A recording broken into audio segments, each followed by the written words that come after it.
అండి. అందరికీ నమస్కారం.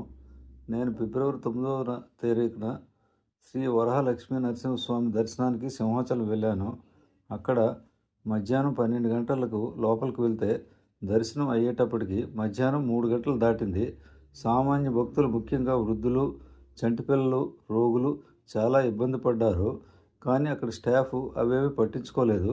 కావున మన ప్రభుత్వ పెద్దలు అన్ని ముఖ్య దేవాలయాల్లో భక్తులకు సౌకర్యాలు మెరుగుపరచుట కోసం చర్యలు తీసుకుంటే మంచిది.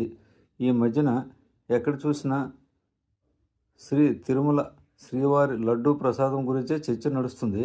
భక్తుల మనోభావాల దృష్ట్యా ఈ చర్చను రాజకీయాలకు అతీతంగా ఇంతటితో ముగిస్తే మంచిది. శ్రీవారి ఆలయంలో టెస్టింగ్ ల్యాబ్ను ఆధునీకరించుట లేక దేవస్థానమే భక్తుల సహాయంతో ఒక డైరీని నడిపితే మేలు.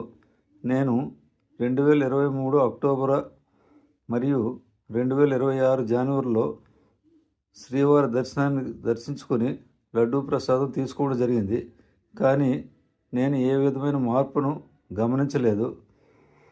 అయినా బయట మార్కెట్లో ఆవు నెయ్యి కిలో 1000 రూపాయల పైన ఉంటే 300-400 రూపాయలకు సప్లై చేసే నెయ్యి ఇంతకంటే క్వాలిటీ ఉంటుందంటే అది మన భ్రమ మాత్రమే. అసలు నెయ్యి పూర్వంలాగా వాసనగా ఉండాలంటే దేశీయ ఆవుల నెయ్యి మాత్రమే దీనికి పరిష్కారము.